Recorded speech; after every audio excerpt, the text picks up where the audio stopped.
네, 할렐루야. 네, 우리 다윗 공동체 예배 오신 분들 환영합니다. 네, 너무 축복합니다. 하나님께서 이 예배 자리에 함께하는 저와 여러분에게 특별한 은혜의 메시지를 주실 줄로 믿습니다. 하나님이 품고 계시는 꿈과 비전이 오늘 예배를 통해서 여러분 한 사람 한 사람의 마음 가운데 심기어지기를, 여러분 다른 곳에 가지 않고 교회로 나와주셔서 감사해요. 네, 이렇게 말하는 시대가 됐네요. 교회에 나와주셔서 감사해요. 그리고 여러분 지금 20대, 30대 여러분의 이 신앙생활이 정말 70대, 80대, 이제 100세 시대니까 99세, 100세 때까지 이어지기를 정말 축복합니다. 다른 곳에서 다른 은혜를 구하지 않고 하나님의 은혜를 찾고 구하는 저와 여러분이 되기를 정말 소망해요. 내 평생 소원이 주님의 전에서 주님의 얼굴을 구하는 것이다 라고 고백했던 다윗의 고백이 다윗 공동체인 저와 여러분의 평생의 고백이 되기를 정말 소망합니다. 그렇게 되었으면 좋겠어요. 그런 사람을 하나님이 반드시 하나님의 계획에 맞는 때에 하나님의 은혜의 통로로, 그리고 능력의 통로로 사용하실 줄로 믿습니다. 저희가 지지난주부터 요셉의 이야기를 보고 있는데요. 어떠한 상황에서도, 그리고 어떠한 환경에서도 하나님께 등을 돌리지 않고 하나님의 얼굴만을 구하며, 그리고 하나님의 때를 기다렸던 이 요셉의 인생을 통해서 우리가 우리의 인생을 대입해 보았으면 좋겠어요. 예, 그리고 어떻게 13년을 종살이와 옥살이를 하면서 끝까지 그 믿음을 지킬 수 있었는지. 자, 창세기가 끝나는 50장까지 요셉의 이야기가 쭉 나올 텐데요. 저와 여러분이 올 한 해를 마감하면서 특별히 우리가 주목해야 될 인물로 요셉을 딱 정하여서 설교 때마다, 그리고 모임 때마다, 큐티 할 때마다 어떤 인생이 하나님이 기뻐하시는 인생인가라는 것을 잘 정리하고 다시 한번 리셋해서, 그리고 2023년을 의미 있고 가치 있게 시작했으면 좋겠습니다. 자, 오늘도 요셉의 이야기를 좀 볼 텐데요. 오늘 읽은 39장은 여러분들이 너무 잘 아는 내용이에요. 39장은 총 23절까지 되어 있는데요. 이 내용은 여러분들이 교회 학교에서, 그리고 창세기를 읽어볼 때 아주 재밌는 부분이기 때문에 많이들 기억하는 부분일 수 있을 것 같습니다. 오늘 다시 한번 말씀을 보면서 저와 여러분 안에 하나님이 이전에 듣지 못했던 새로운 메시지를 저의 말이 아니라 하나님의 영으로 들려주시기를 정말 소망해요. 여러분은 우리의 인생이 어떻게 흘러가는 것 같습니까? 우리의 인생은 어떻게 진행이 되는 걸까요? 무언가 계획대로, 순서대로, 질서 있게, 그리고 순서 있게 그렇게 흘러가는 것 같습니까? 아니면 도무지 알 수 없는, 그저 연속적으로 나열되는 사건이 하나하나 쌓여서 우리의 인생이 진행되는 걸까요? 인생의 흐름에 대해서 깊이 있게 고민하고 생각해 보는 사람들은 이 두 가지에 대해서 고민하게 될 줄로 믿습니다. 과연 나의 인생이 과연 무언가의 어떤 계획에 의해서 순서대로 질서 있게 진행이 되는 것인가? 아니면 그저 케이스 바이 케이스대로 내가 하나하나 그 케이스에 들어가서 그렇게 사건의 나열에 내 인생이 진행되는 것인가? 저와 여러분, 하나님을 믿는 크리스찬들은 너무나 마땅히 당연히 하나님의 계획대로 순서 있고 질서 있게 우리 인생은 흘러가고 있다라고 저는 믿습니다. 그것이 하나님의 언어로 말하면 하나님의 섭리라고 하죠. 이 사건과 이 사건이 무슨 관계가 있을까? 이 일이 그 다음에 벌어질 일들, 내 인생의 종착점에 갈 그 사건들의 연속되는 일들과 무슨 상관이 있을까? 그런데 돌이켜보면 이미 그런 경험을 해본 사람도 있겠지만 하나님이 큰 은혜를 주셔서 우리의 영안이 열리고 깨우침의 때가 왔을 때, 이 사건이 이러해서 일어났구나. 이 때문에 이 사건 전에 이 사건이 일어났고 이 사건 후에 이 사건이 일어났구나를 깨우친 사람들이 분명히 있을 거예요. 예. 우리의 인생은 결코 단 한순간도 하나님의 섭리에서 벗어난 적이 없음을 믿습니다. 그리고 하나님의 계획 안에서 철저하게 진행되고 있는 것을 믿어요. 물론 그러면 내가 죄를 짓는 것도 하나님의 계획입니까? 내가 아파 쓰러지는 것도 하나님의 계획이에요? 그럼 너무 섭섭한데요? 너무 이해가 되지 않는데요? 라고 말할 수도 있을 것이에요. 그것이 제가 말씀드린 어느 순간에 해석이 되는 때가 있을 줄로 압니다. 그리고 나의 의와 나의 의지로 행했던 어떤 일들에 대해서는 하나님이 그것에 대해서 분명하게 특별한 메시지를 전해주실 날이 있을 거라고 믿어요. 내가 죄를 짓는 것도 하나님의 계획이냐? 그렇게 악한 하나님이 어디 있는가? 아니요. 하나님은 우리에게 자유의지를 주셨기 때문에 하나님의 섭리 안에서 하나님의 큰 그림 안에서 우리가 우리의 의지를 사용할 수 있게 하셨단 말이죠. 대부분의 모든 일들은 하나님의 섭리 안에서 일어납니다. 그런데 하나님이 우리에게 주신 자유의지에 의해서 그것이 어긋나질 때가 있죠. 자, 성경의 인물들이 주는 메시지는 매우 다양합니다. 왜 성경을 읽어야 할까? 성경의 인물들을 왜 좀 자세히 들여볼 필요가 있을까? 제가 생각할 때 성경의 인물들, 특별히 하나님이 기뻐했던 인물들이 주는 가장 중요한 메시지는 우리와 전혀 다를 바 없는 동일한 상황 속에서 그들이 어떤 선택을 하고 어떤 행동을 했는가, 그리고 하나님의 섭리 안에서 하나님이 행하실 일들을 어떻게 찬양했는가를 보여주기 위해서 하나님이 성경 안에 그 수많은 인물들을 배치하셨을 거라고 저는 믿어요. 시대가 다르고 상황이 조금씩 다를지라도 여러분 잘 살펴보세요. 잘 살펴보면 그 큰 카테고리 안에서는요, 성경에 나오는 모든 인물들이 우리가 겪는 일들을 동일하게 겪습니다. 과연 그 어떠한 상황 앞에서 하나님이 기뻐하시는 대응이 무엇인가? 하나님이 믿음의 사람이라고 인정했던 그 많은 사람들 대부분은 실수도 하고 실패도 합니다. 그런데 결국은 하나님이 가장 기뻐하시는 대응이 무엇인가를 찾아서 그대로 행동하죠. 성경의 인물들이 보여주는 너무나 좋은 메시지인 것입니다. 우리는 성경의 인물, 하나님이 기뻐하신 성경의 인물의 행동의 패턴들을 따라가는 것으로도 하나님이 너무나 기뻐하는 인생이 될 것이에요. 성경 속에 인생에 답이 있다라고 말하는 분들이 있어요. 성경에 모든 것이 다 담겨 있다라고 말씀하시는 분이 있어요. 제가 성경을 잘 모를 때는, 성경에 대한 이해가 짧을 때는, 아니 이 시대에 벌어지고 있는 모든 일들이 성경 속에 담겨 있다고? 잘 이해가 안 갔어요. 내 인생이 성경 속에 담겨 있다는 것이 사실 이해되지 않았습니다. 그런데 조금씩 나이를 먹고 경험이 쌓이고 하나님이 새로운 은혜를 주시고 새로운 메시지를 주실 때마다 성경 속에 수많은 인물들과 사건들이 어느 한 사람도 예외 없이 우리의 인생 속에 고스란히 담겨 있다는 것을 알게 됐어요. 그 누구도 성경 속에 있는 인물들이 겪는 사건과 상황 속과 다른 인생을 살아가는 사람들은 없습니다. 네. 아주 구체적이고 디테일한 모습들은 다를지 몰라도 상황적으로 보았을 때는 다른 상황을 만나는 사람은 없어요.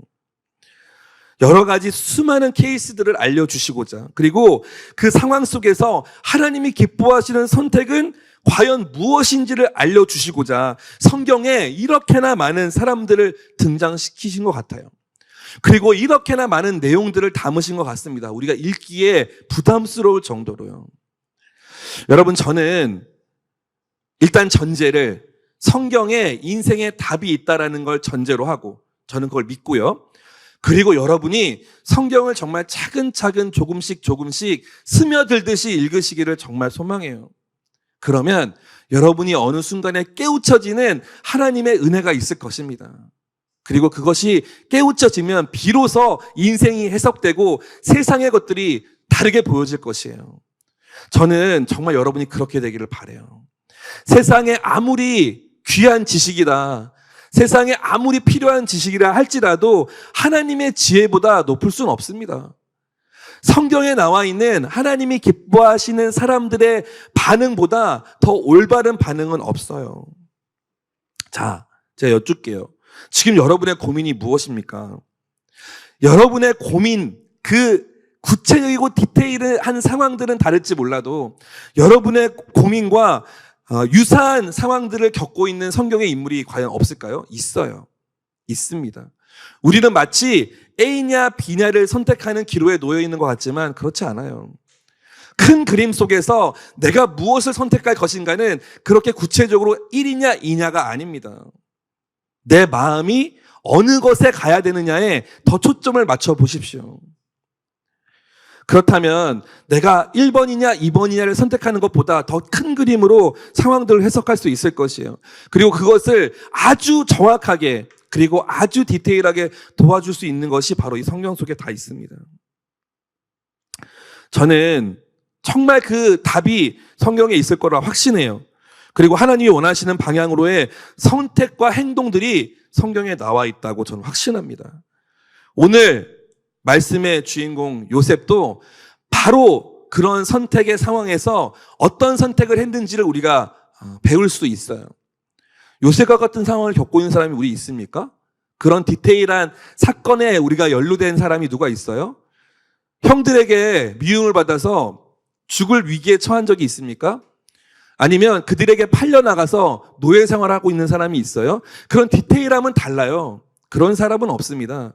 하지만 전체적인 그림과 상황을 따져봤을 때 고난과 어려움에 맞서 있을 때 어떠한 선택을 하는가는 동일해요. 내가 과연 하나님이 기뻐하시는 선택을 어떻게 할 것인가를 요셉을 통해서 나의 인생을 정리할 수 있습니다. 13년의 종살이 옥살이 동안 어떻게 하나님은 요셉에게 형통한 인생을 주었다라고 자신 있게 말하실 수 있습니까? 그 인생이 형통한 인생 맞아요? 물론 배다른 형제들이지만 10명의 형제들에게 매를 맞고 구덩이에 빠졌다가 차마 죽이지는 못하고 노예로 팔아버리는 그런 일이 하나님께서 주신 형통입니까? 더더군다나 17살의 나이에 남의 집, 남의 나라의 남의 집, 최고의 권력자의 집에 들어가서 노예 생활을 한다는 것이 과연 형통한 인생 맞아요? 오늘 내용을 한번 잘 살펴보십시다. 왜 그 인생을 형통한 인생이라고 했는지, 그리고 요셉은 어떠한 선택을 했길래 하나님이 결국 성경에 가장 중요하다 할 수 있는 인물로 뽑힐 수 있게 하셨는지요. 요셉은 저희가 조금 전에 읽었지만 형통한 사람이라 일컬음을 받아요. 그리고 그 사실이 주변에 다 드러납니다. 39장 2절 3절 한번 읽어볼게요. 39장 2절 3절 다 같이 읽어주세요. 시작. 여호와께서 요셉과 함께 하심으로 요셉은 형통하게 됐습니다. 요셉은 이집트 사람인 주인의 집에 머물렀습니다. 요셉의 주인은 여호와께서 그와 함께 하시고 그가 하는 일마다 여호와께서 잘되게 해주시는 것을 보았습니다. 이 말씀을 보면요, 어려움과 역경 속에서도 요셉이 결국 승리할 수 있는 비결이 들어가 있습니다. 많이 들어보셨을 거예요. 바로 하나님이 요셉과 함께 하심이에요. 첫 번째 여러분 해답입니다. 우리가 구해야 될 첫 번째 해답이 바로 이거예요. 39장에 보면요, 4번이나 하나님이 요셉과 함께 하셨다. 그리하여 요셉은 형통한 인생이 되었다라는 말이 나옵니다.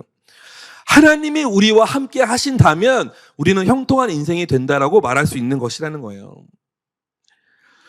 우리 크리스찬들에게 하나님이 함께 하신다는 것, 그 이상도 그 이하도 필요 없음을 믿습니다. 아멘. 여러분, 과연 우리가 그런데 현실을 살아갈 때 하나님이 나와 함께 하신다는 것 이외에 원하는 것 없어요? 있죠. 네. 그것은 이유는 하나입니다. 하나님이 나와 함께 하신다라는 그 깊이와 그 넓이를 아직 경험해보지 못했기 때문이에요. 정말 너무 절절하게, 너무 감격적으로, 그리고 너무 완벽하게, 압도적으로 하나님이 나와 함께 하신다는 것을 경험하게 되면, 정말 지난주에 이경호 목사님 말씀 가운데 있었던 것처럼 내가 가진 모든 것을 나는 배설물로 여기겠다.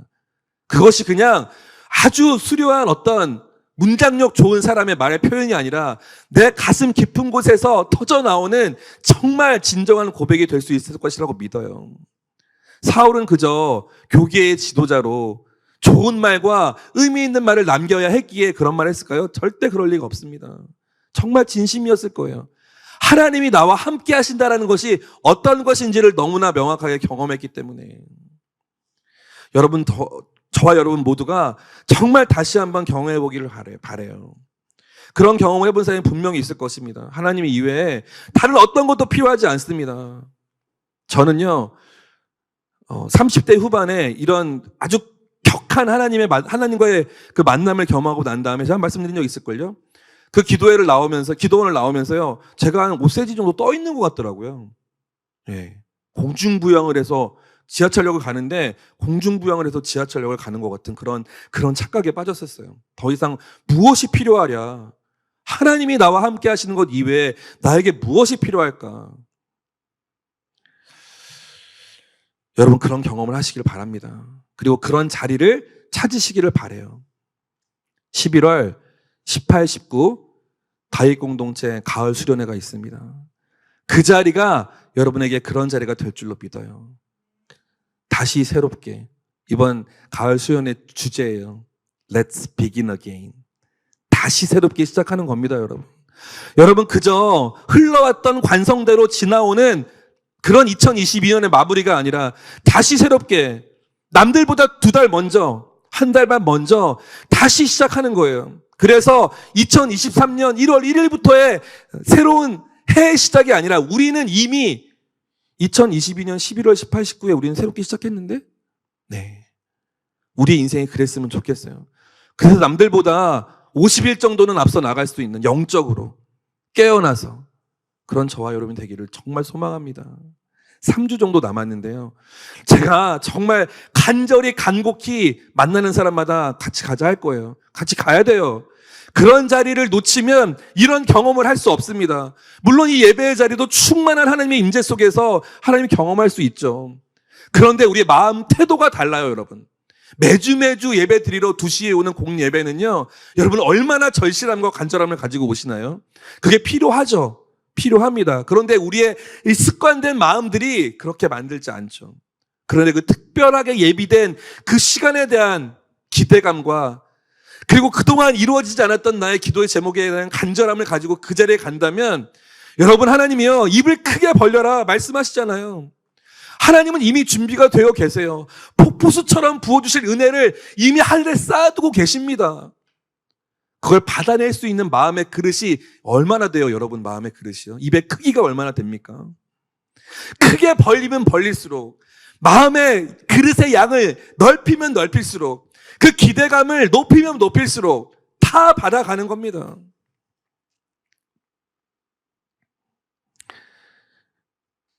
함께 하십시다. 저도 다시 시작하고 싶어요. 저도.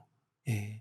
제 인생에 하나님이 또 한 번의 터닝 포인트, 2년 동안 수련회가 없었기 때문에 내 인생에 터닝 포인트가 없었다. 그렇게 말할 수는 없겠지만 또 한 번의 특별한 시간, 물론 그 안에는 재미있게 교제하는 시간도 있고 함께 공동체 안에서 즐기는 시간도 물론 있겠지만 예배를 통해서 하나님의 임재, 하나님의 기름 부으심, 주일의 공예배에서는 경험하지 못했던 정말 뜨거운 예배의 경험과 하나님 앞에 온전하게 독대하는 그 시간 간절히 바라요. 여러분 안에 왜 내 안에 기름 부음이라는 것이 없을까? 왜 우리 예배 안에 기름 부음이 이렇게 전달되지 않을까? 애통해하는 사람 있습니까? 안타까워하는 사람 있어요? 우리 예배를 위해서 기도해 주세요. 그리고 자신의 신앙을 위해서 더 기도해 주십시오. 그리고 우리의 수련의 시간을 위해서 기도해 주세요. 저는 너무나 한순간에 한 번에 하나님의 임재로 변화된 인생들을 많이 봤어요. 그 시간은 알 수 없어요, 여러분. 그 격한 변화가 11월 18, 19 다윗 공동체 가을 수련회 begin again 다시 새롭게 그 자리가 되기를 너무나 소망합니다. 그랬으면 좋겠어요. 제 소원이에요. 올해의 소원. 저 하나님은 막 발가락이야. 옷자락을 붙잡고 기도할 거예요. 하나님 발가락 있으신가? 자, 39장 2절 3절을 읽었죠. 하나님이 요셉과 함께 하심, 이 자체가요, 형통하심과 동일어예요. 형통하심을 사전적인 국어사전에 찾아보면 그냥 뭐 잘 된다, 뭐 막힘없이 장애 없이 잘 풀린다라고 나와 있겠죠. 하지만 우리가 알고 있는 영적 사전에는 하나님과 형통함은 하나님이 함께 하심이라고 적혀 있을 것입니다.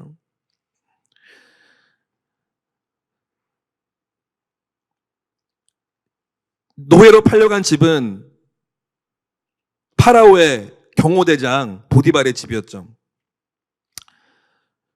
요셉이 하는 것을 보니 모르겠어요. 그의 성실함이 집에서부터 길러졌는지, 아니면 하나님이 새롭게 부어주시는 기름 부음과 하나님의 능력으로 그렇게 변화되었는지 모르겠지만 너무나 예쁜 거예요. 너무나 성실하고. 노예는, 종은요, 주인이 무서워서 책임감을 가지고 일할 수는 있을 거예요. 사람을 움직이게 하는 힘에는 외부적인 거, 내부적인 거 있지 않습니까? 외부적인 것은 자꾸 책임감을 부여해주면 사람 움직입니다. 그리고 두렵게 하면 사람 움직여요. 그렇잖아요. 그런데 정말 진정성 있게 움직이기 위해서는 마음이 변화돼야 돼요. 보디발이 요셉을 인정할 수 있었던 것은 바로 그 마음을 보았다고 저는 생각합니다. 요셉의 마음은 진심이었을 거예요. 비록 노예였지만. 그렇기 때문에 보디발은 17살밖에 안 되는 어린 요셉을 인정해 줄 수밖에 없었어요. 그러니까 모든 노예의 우두머리로 세울 수 있었겠죠. 그런데 더 놀라운 것은 무엇인가? 바로 이것입니다. 창세기 39장 5절이에요. 창세기 39장 5절. 이 인생에 드러난 하나님의 은혜가 여러분에게도 동일하게 임하기를 저는 간절히 바라요. 창세기 39장 5절이요. 네. 저를 또 39장 5절 함께 읽겠습니다. 시작. 그가 요셉에게 자기 집안일과 자기가 가진 것을 다 맡긴 때부터 여호와께서 요셉 때문에 그 이집트 사람의 집에 복을 내리셨습니다. 여호와의 복이 집안에 있는 것에나 들에 있는 것에나 보디발이 가진 모든 것에 내렸습니다. 할렐루야 아닙니까 여러분? 아멘 아니에요? 설마 요셉이 보디발에게 가서 전도했을까요? 집안에 있는 모든 사람들에게 내가 믿는 하나님에 대해서 막 전하고 다녔을까요? 그랬을 것 같진 않아요. 네. 어딜 감히 그리고 주인에게 가서 하나님을 전합니까? 감히. 바로가 눈을 시퍼게 뜨고 살아있는데. 그저 삶으로 보여진 요셉의 성실함, 삶으로 보여진 요셉의 형통함이 드러난 거예요. 보인 겁니다. 여러분, 하나님이 우리와 함께 하심은 보여요. 인정하십니까? 동의하세요? 하나님이 함께 하시니 함께 하시지 않은 것 아닌지는 믿지 않는 사람도 보인다니까요. 이게 굉장히 신기한 거예요. 놀라워요. 여러분, MZ세대의 특징 뭔지 아세요 혹시? 뭐 여러 가지 있죠. 질문이 너무 허접했죠. MZ세대의 특징 중에 하나가요, 매우 영적이라는 것입니다. 매우 감각적이라는 것이에요. 감각적이란 말은 뭐 이해가 되죠. 전 좀 놀랐어요. 영적인 세대다라는 거예요. 아무리 지식으로 설득하고 아무리 어르고 달래도 마음이 움직이지 않으면 오지 않아요. 요즘에 뭐 지난주에 담당 목사님도 말씀하셨지만 지금 차세대는 아주 심각합니다. 요즘 여러분 대학교는 어때요? 1% 2% 됩니까? CCC 활동하시는 대학생분들 뭐 통계 같은 거 혹시 나오죠? 1, 2% 안 될걸요? 미전도 종족이 됐어요. 차세대들이 이미. 그런데 그 사람들의 특징이 매우 영적이라는 거예요. 그렇다면 이제 전도의 방법을 바꿔야 돼요. 접근의 방법을 바꿔야 됩니다. 그러니까 그 세대는 매우 위험한 세대가 될 수 있고 매우 아주 이전에 볼 수 없었던 부흥의 세대가 될 수 있다고 저는 믿어요. 그 말이 맞다면 맞는 것 같아요. 그런 영적인 감각을 갖고 있는 사람들이 이단, 사이비, 마귀의 계략에 넘어간다? 어제 보셨잖아요?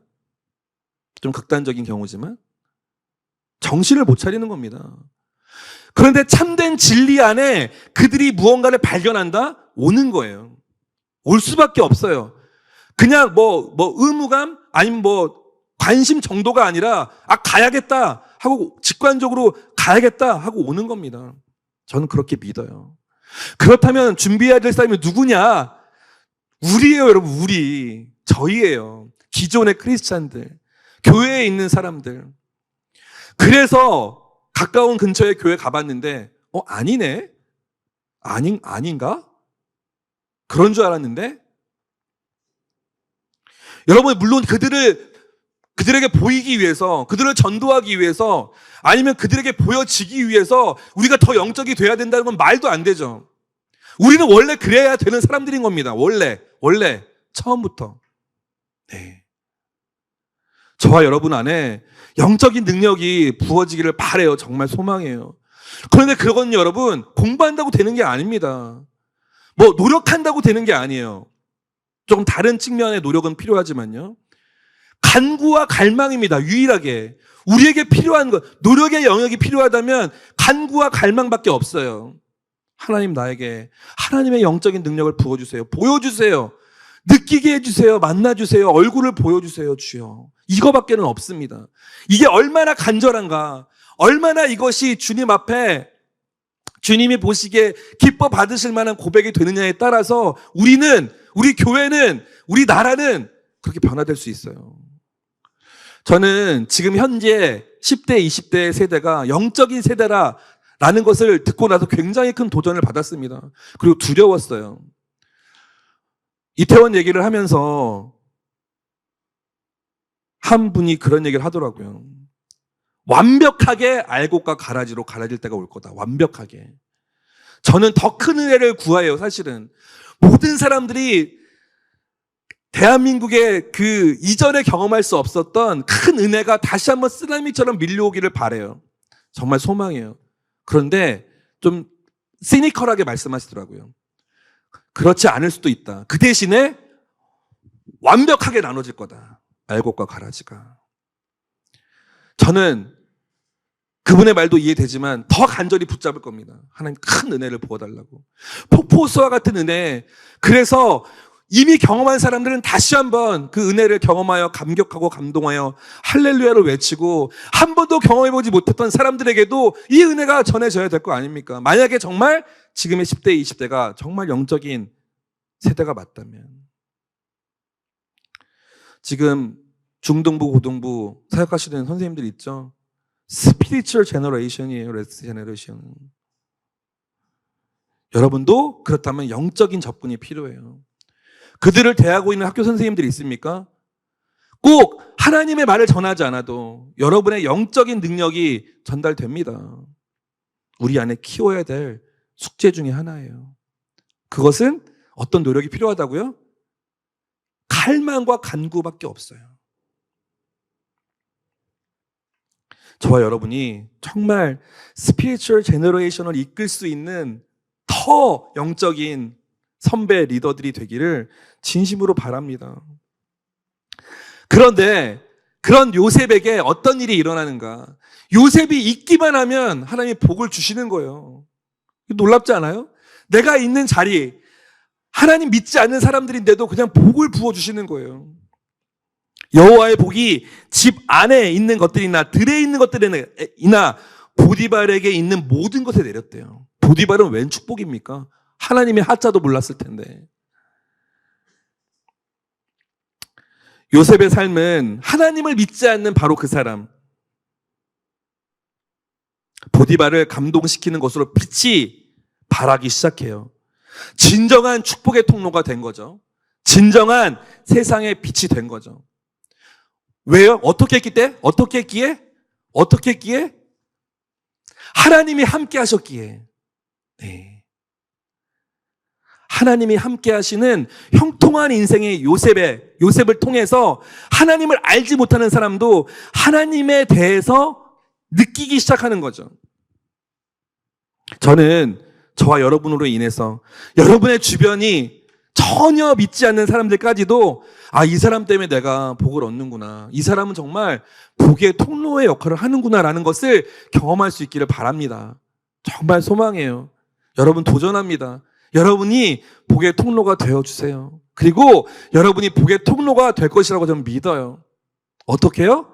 하나님이 함께 하실 때.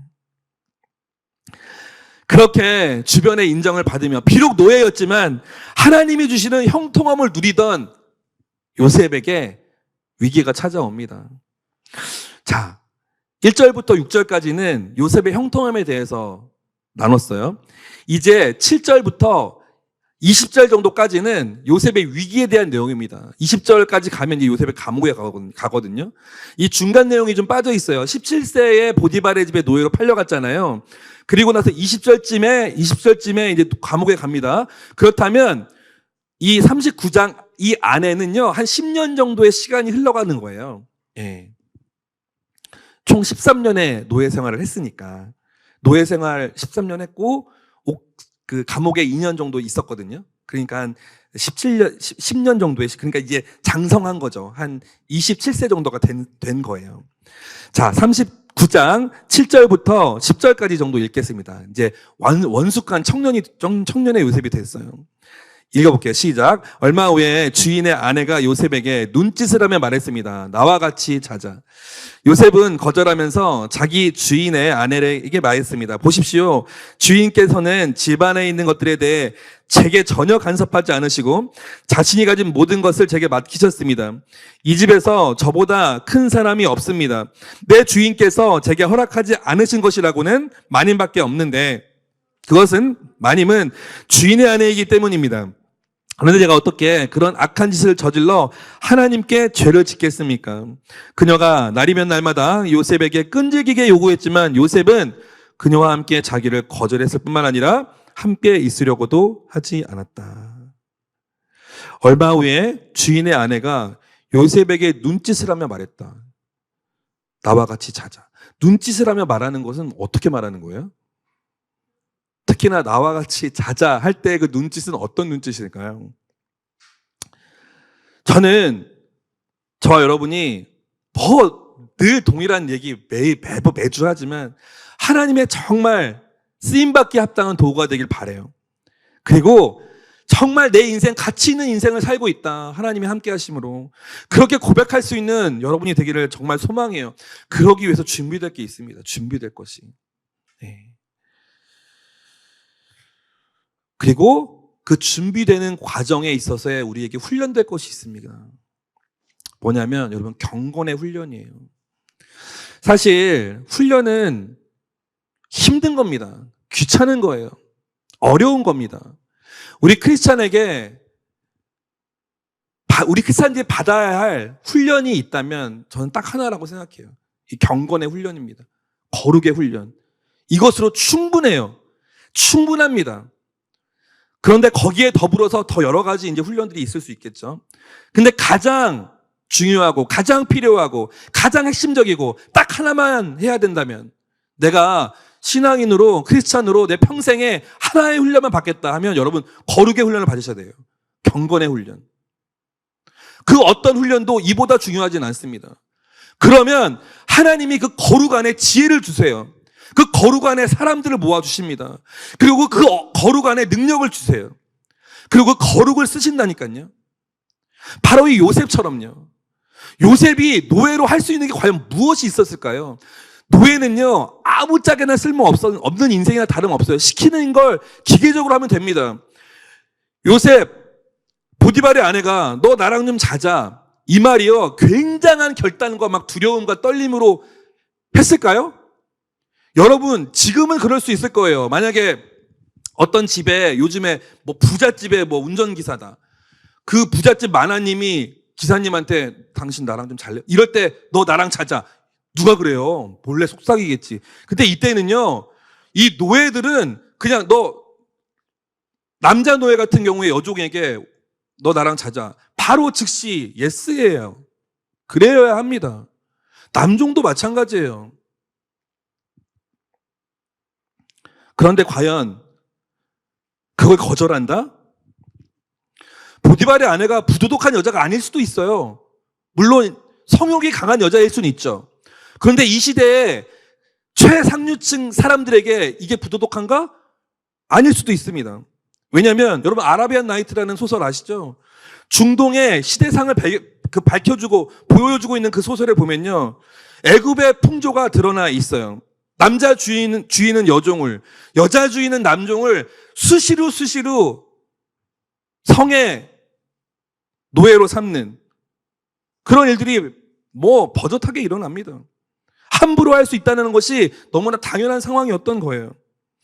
아무 거리낌 없이 요셉에게 동침을 요구한 겁니다. 아무 거리낌 없이.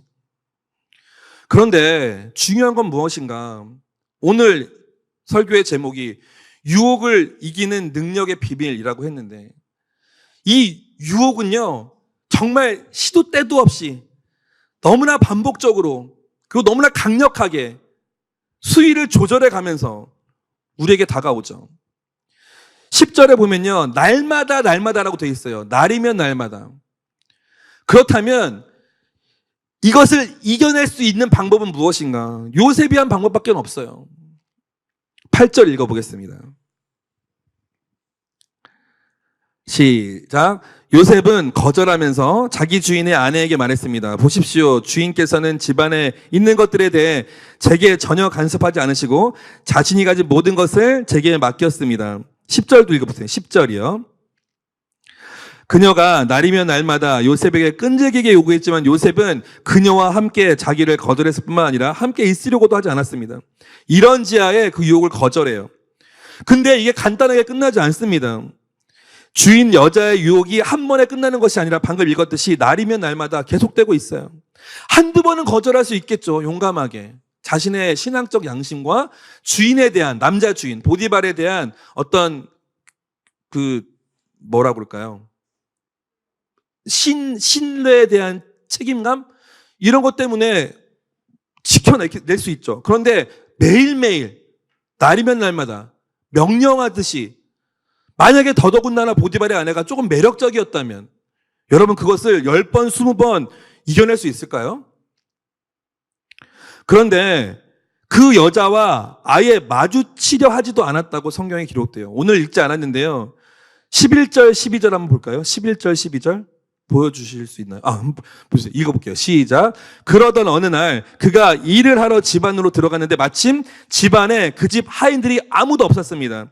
주인의 아내가 요셉의 옷자락을 붙잡고 말했습니다. 나와 같이 자자. 그러나 요셉은 뿌리치며 옷을 그녀의 손에 버려둔 채 집 밖으로 도망쳤습니다. 네. 여러분, 나와 같이 자자. 이것은요, 청유형이 아니에요. 그냥 한국어 성경에만 이렇게 청유형처럼 권면하듯이 나왔죠. 원어에 보면 명령형입니다. 너 누워라. 이런 식의 명령어예요. 너 내 침상에 누워. 이런 명령어입니다. 그런데 그냥 거절한 정도가 아니라 옷을 붙잡으니까 옷을 그냥 벗어버리고 도망간 거예요. 노골적으로 유혹하는 여인 앞에서. 여러분, 만약에 요셉이요, 조금만 다른 생각을 먹었다면, 내가 이 부인의 유혹에 그냥 내가 이용당해줘서 내 욕심을 좀 채워야겠다. 내가 조금 더 돈도 모아보고, 비록 노예이긴 하지만 그냥 내가 여기 안에서 권세를 좀 누려보겠다. 그런 사심이 있었다면 절호의 찬스 아닙니까? 근데 끝내 단호하게 거절하죠. 자리를 피하는 것 수도 없이 여러 번. 아예 그냥 옷을 내팽개쳐버리고 도망가요. 여러분, 요셉의 경건, 아까 경건의 훈련 얘기했죠. 요셉의 경건함은요, 교회 안에서의 경건함이었습니까? 성전 안에서의 경건함이었어요? 아니요. 치열한 삶의 현장에서의 경건이었어요. 불꽃 튀는, 끊어내기 너무 힘든, 거절하기에 너무 어려운 유혹의 현장이었다고요. 여러분, 지금 저와 여러분 경건해 보여요. 얼마나 참하고 착실하고 얌전하고 경건해 보입니까? 저도 그렇고요. 그런데 제가 성전을 떠나는 순간, 성전 밖에 있는 순간, 제가 어떠한 모습으로 있을지 상상도 안 되시죠, 여러분? 그렇다고 제가 뭐가 있다라는 건 아닙니다. 우리는 서로를 몰라요. 우리가 아는 건 극히 일부입니다. 성전 안에서의 모습, 그리고 교회라는 이름으로의 만남에서의 모습. 과연 방에 이 사람이 혼자 있을 때, 아니면 어두컴컴한 어딘가에서 아무도 보지 않는 어느 장소에 혼자 있을 때, 아니면 비밀이 철저하게 유지될 수 있는 누군가와 같이 있을 때 어떨까? 요셉의 경건은 성전 안에서의 경건이 아니었다고요. 자신의 거룩을 끝까지 지켜냅니다. 전 단언해요. 사람이 아닙니다. 사람의 힘으로는 할 수 없어요. 예. 농담인데 아무도 안 웃으시네요. 사람이 아니에요. 여러분 좀 대입해 보세요. 할 수 없을걸요? 불가능에 가까워요. 그런데 불가능에 가까운 일을 해내는 사람이 있다니까요. 해낸다기보다는 하게 하시죠. 네. 이겨내게 하셔요. 저는 그렇다고 믿습니다. 여러분, 저도 그렇고 여러분도 그렇고 이 끊어낼 수 없는 어떤 유혹 안에서 자꾸 넘어지고 자꾸 대면하게 되고 겪게 되고 그런 일들을 겪고 있는 사람들 있을 거예요. 그게 너무 고민인 사람이 있을 것입니다. 하나님을 사랑하는 마음, 이것도 사실인데 내가 유혹 안에 머물고 싶어하는 그 마음 동일하게 그것도 사실이죠. 하나님이 싫어하시는 것, 죄도 물론 싫어하시죠. 우리에게 여러분 두 주인을 섬기고 있는 모습이에요. 그 모습이 별다른 어떤 것이 내가 두 주인을 섬긴다 그런 게 아닙니다. 그냥 내가 끊임없이 반복되는 하나님이 좋아하지 않으시는 것 같은 그 일을 하고 있는 것, 두 주인을 섬기는 것입니다. 그럴 때 여러분 어떻게 해야 돼요? 두 주인을 섬기고 있어요. 어떻게 해야 돼요? 하나의 주인을 버려야겠죠. 맞아요. 그게 쉬워요? 쉽지 않으니까 계속 그거 왔다 갔다 하는 거 아닙니까? 회색지대에 서 있는 거 아닙니까? 그렇다면 더 분명한 주인 편에 완벽하게 쓰는 것입니다. 이해하세요? 더 확실한 태도를 취하는 거예요. 하나님에게. 옳은 자리에.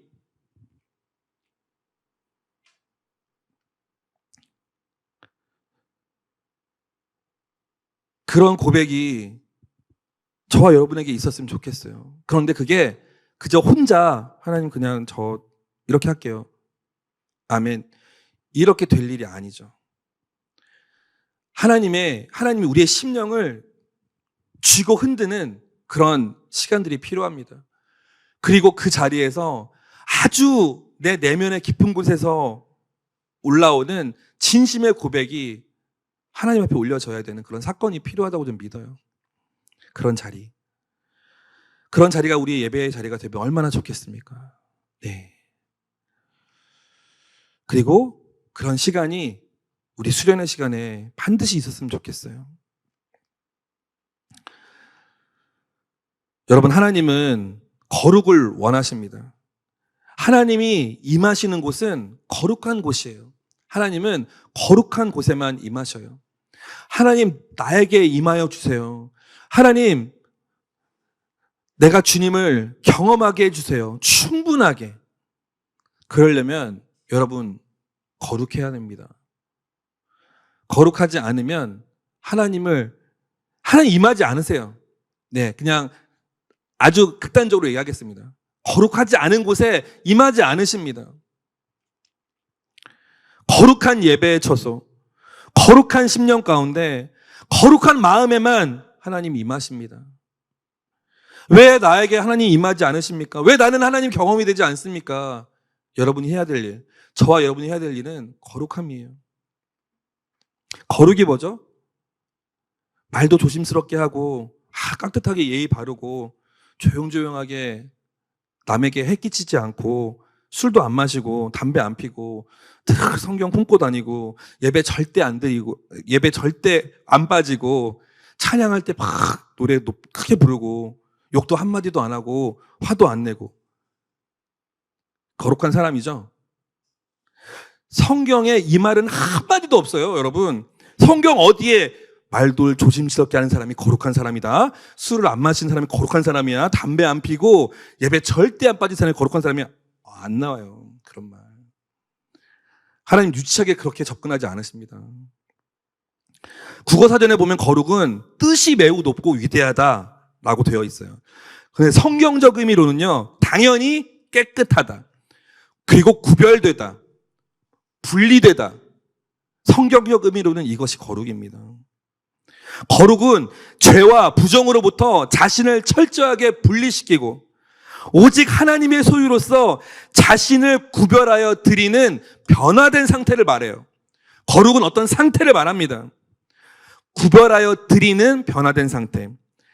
부정과 죄악으로 철저하게 분리시키고 하나님의 소유로 자신을 온전하게 드리는 변화된 상태가 거룩이에요. 이 상태가 되면, 그러면 분노도 하지 않고 술과 담배 입에 대려 하지 않고 그리고 거짓하려 하지 않고 따라오는 거죠. 그런 행위들이요. 창세기부터 요한계시록까지 일관되게 말하고 있는 거룩함은 하나님 앞에서 나눠지지 않는 마음, 그 두 마음을 품지 않는 바로 그 마음을 말해요. 한 존재만을 위한 하나의 마음, 일편단심, 그런 마음의 상태를 거룩하다라고 말하는 것입니다. 오직 하나님만을 생각하고 바라보며 드리는 그 마음으로 드리는 바로 그 예배. 두 가지 마음을 품고 있으면서 하나님 찬양한다고 하는 것, 하나님 거짓이라고 하셔요. 제가 이렇게까지 극단적으로 엄격하게 그렇게 말하고 싶지 않습니다. 그냥 여러분 잘하고 있어요. 잘할 거예요. 여러분 괜찮아요. 이렇게 말하고 내려가도 저에게는 아무 문제 없어요. 살아가는데. 하나님한테는 엄청 혼나겠죠. 적당하게 괜찮아, 잘 될 거야. 위로해드리고 좋은 말 하고 너 얼굴 보니까 너 잘할 수 있을 것 같아. 너 말하는 거 보니까 너 훌륭한 사람 될 거야. 그게 저는 더 편할 수도 있을 겁니다.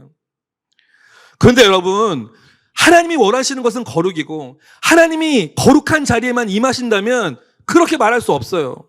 여러분 거룩해야 됩니다. 저도요. 정말 마음을 치며 애통해하며 무릎 꿇고 회개해야 돼요.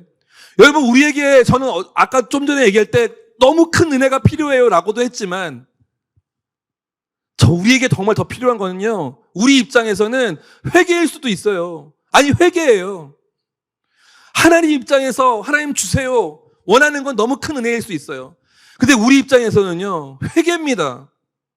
꼭 죄를 짓고 안 짓고를 떠나서 이 무덤덤해진 마음, 이 건조해진 나의 영혼, 하나님을 찾지 않는, 혼자도 살 수 있을 것 같은 이 생각들, 아무리 찬양이 울려 퍼져도 마음에 미동 하나 움직여지지 않는 그 딱딱하게 굳어진 마음. 우리 교회는 왜 이럽니까? 우리 공동체는 왜 이래요? 이런 불만과 불평들. 여러분 이것보다 더 중요한 것은요, 우리의 내면이에요. 나의 내면, 나의 상태. 저도 그렇지만 딱딱하게 굳어져 보이는 마음들 보일 때마다 너무 안타깝습니다. 너무 슬퍼요. 하나님이 기름 한 방울 부어주시면, 생수 한 그릇 부어주시면 쫙 풀릴 수 있는 마음이 아니라 정말 오한마로 깨부셔야 깨어질 만한, 정말 폭포수 같은 은혜가 부어져야 그때서야 비로소 채워질 것 같은 그 심령과 내면. 여러분 이것은요 정말 우리 안에서 우리가 깨트리지 않으면 누가 깨트리겠어요? 여러분 스스로 여러분의 내면의 모습을 잘 알고 있지 않습니까?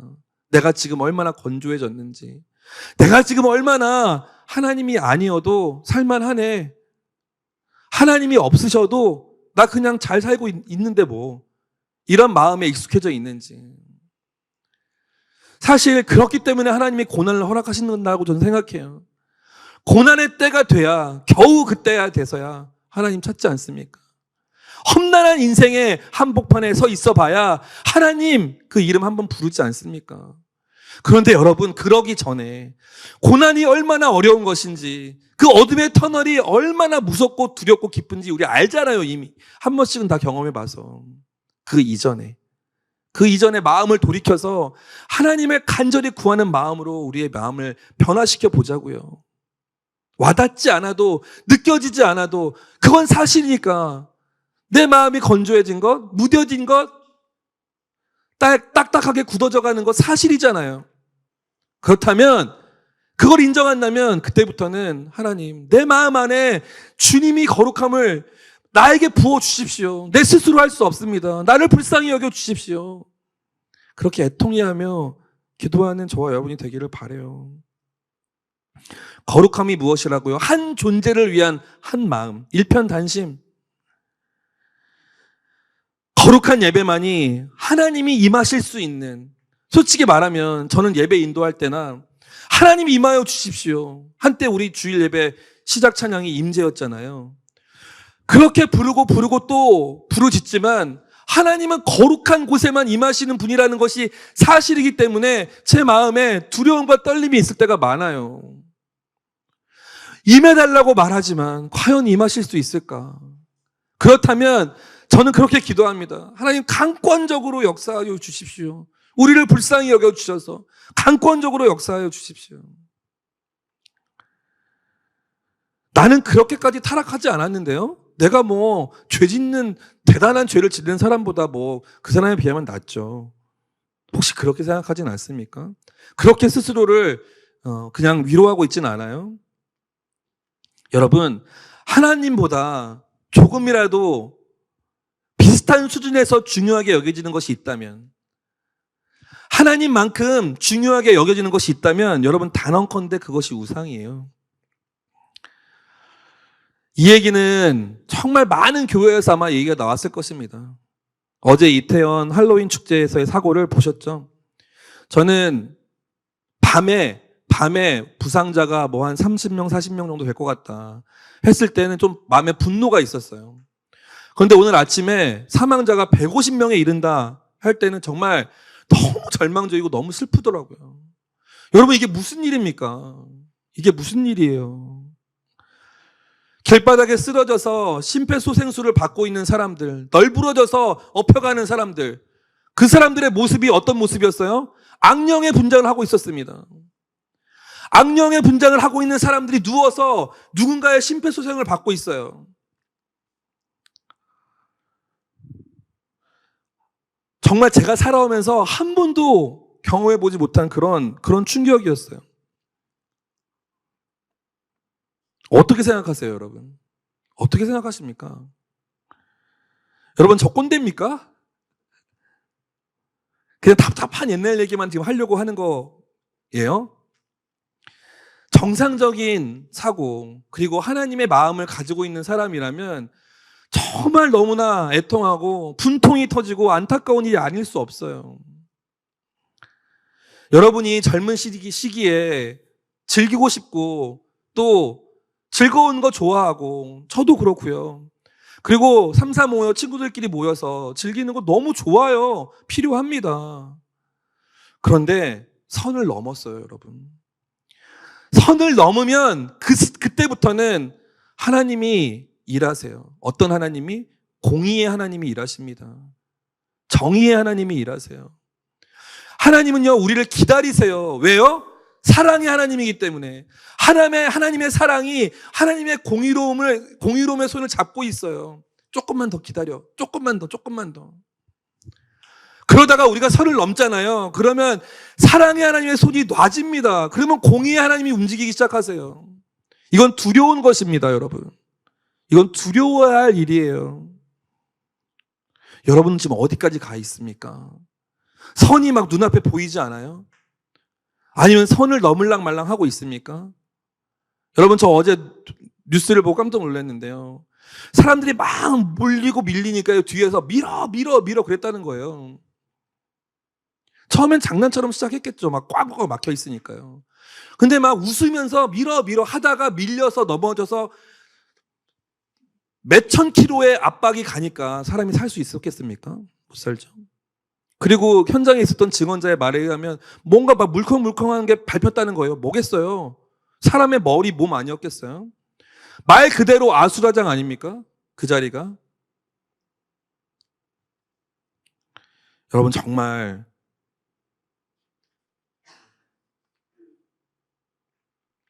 각성해야 합니다. 깨어나야 돼요. 감사하게도 어제 그 시간에 저희 이 예배당에서는 차세대 예배가 드려지고 있었어요.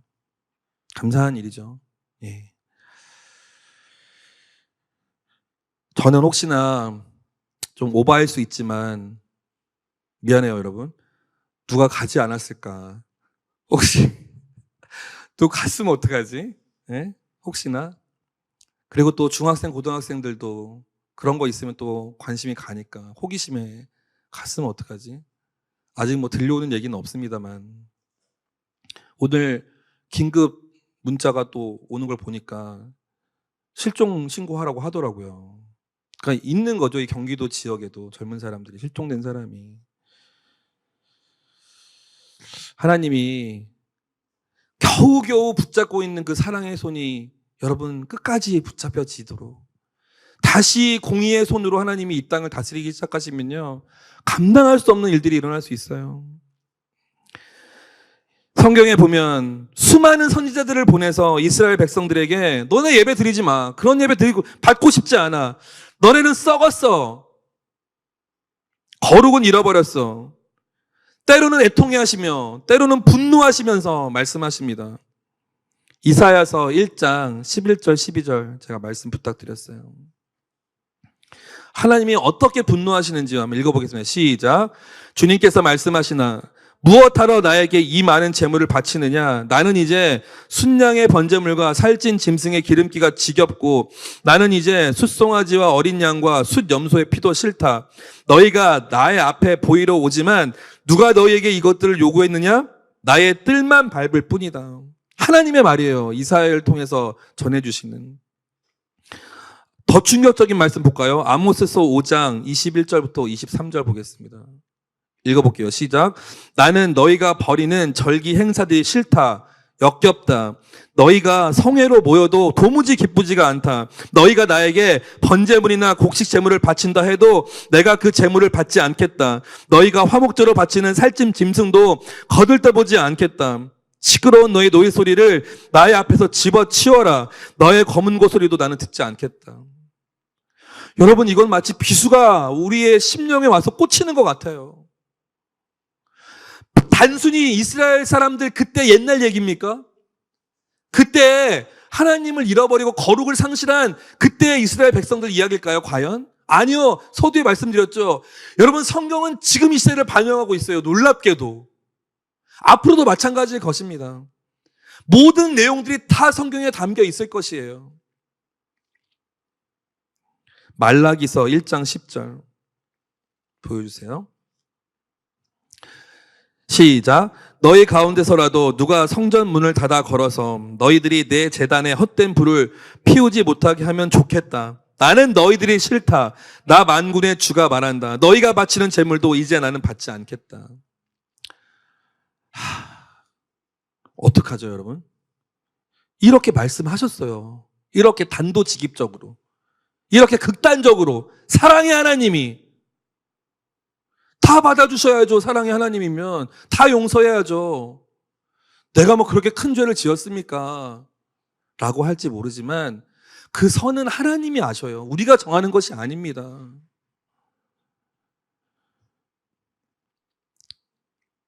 이스라엘에게 하나님이 온 민족을 대표할 수 있는 권한을 주세요. 너희가 하나님 나라의 본이 되어라. 하나님 나라가 어떤 것인지를 보여줘라. 그래서 이스라엘 민족을 세운 것이고 그 가나안 땅에 하나님이 하나님의 나라를 건설하라고 명령하셨어요. 선택받은 사람들이죠. 그리고 그들에게 평화로움과 풍요로움을 주셨어요. 그 어떤 공격과 방해도 막아주셨어요. 그런데 그들에게 주어진 자유와 안정과 성공은 그것으로 하나님을 찬양하고 기뻐한 것이 아니라 역겹다 하실 정도로 변질됐어요. 그들이 의식하지 못할 정도로요. 여러분, 그들이 예배를 안 드렸나요? 아니요. 예배를 안 드렸다고 하시는 말씀이 아니에요. 예배 드렸어요. 여전히 아주 격식에 맞춰진 아주 정확한 순서지에 따라서 매번 한 번도 빼먹지 않고. 하나님이라는 존재를 잃어버렸나요? 아니요. 늘 타이틀은 여호와 하나님이었어요. 하지만 그들이 잃어버린 것이 있습니다. 거룩. 하나님을 향한 단 하나의 그 마음. 여러분, 하나님이 기다리시는 예배, 이건 너무 질문 같지도 않은 질문이에요. 하나님이 기다리시는 예배 어떤 예배일까요? 어떤 예배예요? 이거는 그저 다윗 공동체 예배, 이걸 말하는 것이 아니라 여러분에게 물을게요. 하나님이 기뻐하시는 여러분 개인의 예배, 어떤 예배일 것 같습니까? 이거는 조금 더 정확하게 여러분이 말할 수 있을 거예요. 그저 사전적 정의로 하나님이 원하시는 예배, 이런 예배 아닐까요? 거룩하고 경건한 예배, 하나님이 기뻐하시는 찬양과 찬송이 울려 퍼진 예배, 이런 사전적 정의, 누구나 말할 수 있는 일반적 정의 말고 여러분 개개인에게, 하나님이 김세환에게 원하시는 김세환이 하는 예배, 기쁜 예배가 무엇일까요? 어떤 예배를 원하실까? 여러분에게 숙제입니다. 그러면 일반화된 어떤 개념에서의 예배는 이래야 돼 라는 것과 조금 다른 접근이 있을 거예요. 여러분 개개인마다. 시편 51편 17절 말씀인데요. 제가 좋아하는 말씀이에요. 제가 읽어드릴게요. 하나님께서 구하시는 제사는 상한 심령이라. 하나님이여 상하고 통회하는 마음을 주께서 멸시하지 아니하시리이다. 하나님께서 원하시는 제물은 찢겨진 심령입니다. 오 하나님, 주님은 찢겨지고 짓밟힌 마음을 멸시하지 않으십니다. 가난한 마음을 원하세요. 우리의 상한 심령을 받으십니다. 내 안에 하나님을 향한 갈망이 있을 때, 내 안에 상한 심령의 제사를, 가난한 마음의 제사를 하나님이 원하셔요. 성경 통틀어서 하나님이 가장 기뻐했다고 말할 수 있는 예배자 다윗. 시편 139편 23절 24절에 다윗이 이렇게 고백합니다. 하나님이여 내 마음을 살피사 내 마음을 아시며 나를 시험하사 내 뜻을 아옵소서. 내게 무슨 악한 행위가 있나 보시고 나를 영원한 길로 인도하소서. 아예 대놓고 말합니다. 하나님, 나에게 악한 행위가 있습니까? 그러면 나를 시험하사 내 뜻을 알아주십시오. 여러분, 얼마나 솔직하게 하나님과 대화하고 있습니까? 나의 예배의 모습에 대해서, 나의 신앙의 상태에 대해서 하나님과 얼마나 디테일하게 하나님과 교제하고 있으세요? 물론 말하지 않아도 다 아시죠. 하지만 나의 상태를 내 스스로가 정확하게 진단하고 있는가? 그리고 지금 나의 이 상태에 대한 절망과 낙심을 하나님 앞에 올려드리고 있는가? 하나님, 날 바꿔달라고. 여러분, 예배는 무언가를 얻기 위해서, 무언가를 찾고 구하기 위해서, 내 소원 성취와 내 문제 해결을 위해서 드리는 것이 아니에요. 아닙니다. 그것을 위해서 예배 드리는 것이 아니에요. 착각하고 있어요. 예배에 와서 우리가 구하는 것이 무엇이에요? 예배는 그것이 아닙니다. 무엇을 얻기 위해서, 무엇을 찾기 위해서, 내 소원이 성취되기 위해서 하는 것은 예배가 아닙니다. 하나님 말씀하시는 것, 먼저 뭐예요? 그 나라와 그 의를 구하라 하시잖아요. 그 한마디만이라도 여러분, 저와 여러분의 실제가 되잖아요. 그러면 그 다음 말은 그대로 여러분의 인생에 적용이 돼요. 그리하면 모든 것을 아시는 하나님이, 여러분의 필요를 다 아시는 하나님이 그것을 채워주실 것이라고 약속하셨잖아요. 그런데 우리는 뒤에 것 먼저 합니다. 내 필요를 아시죠? 내 필요는 이겁니다. 하나님, 나를 불쌍히 여기서 이걸 주세요. 이것만 계속 반복해요. 순서가 틀렸어요. 하나님이 일하시는 순서는 먼저 그 나라와 그 의를 구하면 하나님이 그것을 받으시고 그것을 기뻐하사 그래? 그러면 나의 나라와 나의 의가 펼쳐지도록 너를 사용할게. 뭐가 필요해? 재물이 필요하겠지, 능력이 필요하겠지, 지혜가 필요하겠지. 그걸 부어주신다는 거예요. 여러분 그저 100원이 필요해서 엄마 100원 주세요, 100원 주세요. 그러면 정말 사람 엄마는요, 표현 좀 웃기지만 사람이신 엄마는 100원만 주시죠. 좀 야박한 엄마는 50원만 주시고요. 그런데 우리 하나님은요, 100원 주세요, 100원 주세요, 100원 주세요 해도 안 주실 수 있어요. 그런데 먼저 하나님의 나라와 의를 구한다? 100억을 주십니다요. 표현이 너무 머슴 같았나요? 100억을 주십니다요. 100원이 웬 말이에요, 여러분. 하나님의 나라와 의를 구하여서 하나님의 나라가 펼쳐지는데 100원이 웬 말이에요. 여러분, 사역은 그렇게 하는 거예요. 선교는 그렇게 하는 것입니다. 교회는 그렇게 운영되어야 하는 것이에요. 우리의 인생, 우리의 삶, 우리의 재정, 운영은 그렇게 돼야 되는 것입니다. 요즘에 투자에 관심 많잖아요. 젊은 사람들. 돈만 쫓으면 겨우 몇 푼 돈 얻는 것 뿐이에요. 세상에서는 돈이 나를 쫓아오게 해야 된다라고 말 많이 하죠. 네, 그 말도 맞죠. 더 큰 그림 안에서 봐야죠. 하나님, 재물의 주인인 하나님이 우리에게 부어주시는 대로 그렇게 인생을 살아야죠. 여러 가지 많은 말들을 했기 때문에 헷갈릴 수도 있을 텐데, 여러분, 이거 하나 마지막으로 여러분에게 권면하겠습니다. 여러분에게 필요한 훈련이 있어요. 그게 무엇이냐면 거룩과 경건의 훈련입니다. 우리 훈련 싫어해요. 힘들어요. 알아요. 저도 싫습니다. 그런데 여러분이 만약에 하나님이 함께 하시는 형통함을 누리길 원한다. 요셉과 같은 그런 삶, 하나님이 한 나라, 한 민족, 하나님이 하실 수 있는 모든 것을 한 사람을 통해서 하기 위해서 하나님이 원하셨던 것, 기다리셨던 것, 하나님 거룩이에요. 그러면 전혀 상관도 없는 나라에 노예로 팔려갔던 사람이 전혀 상관도 없는 나라에 총리가 되어서 그저 60, 70명 되는 자기 가족들을 데려다가 몇십만 명이 되어서 민족을 만들게 하고 하나님의 나라를 이루는 하나님의 백성이 되게 만드는 그 통로의 역할을 한다니까. 그 한 사람이. 이 한 사람이 한 게 뭐죠?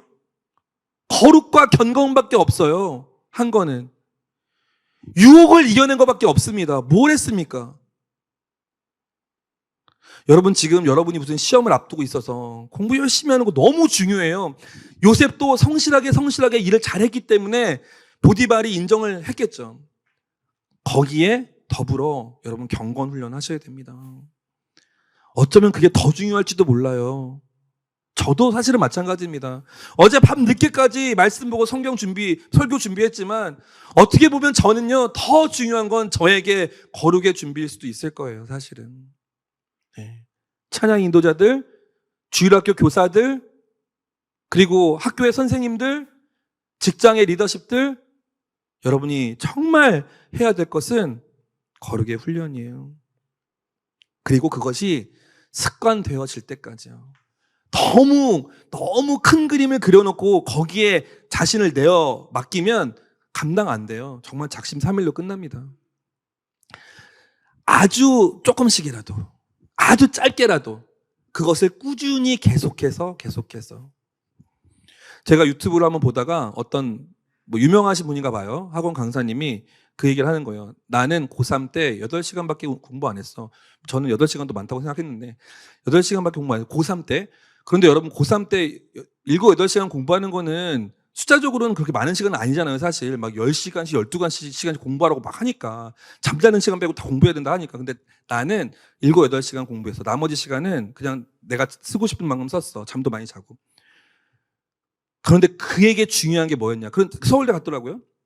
내가 왜 그런데 서울대 가는 줄 알아? 공부 잘했던 사람이 아니었어요. 왜 가는 줄 알아?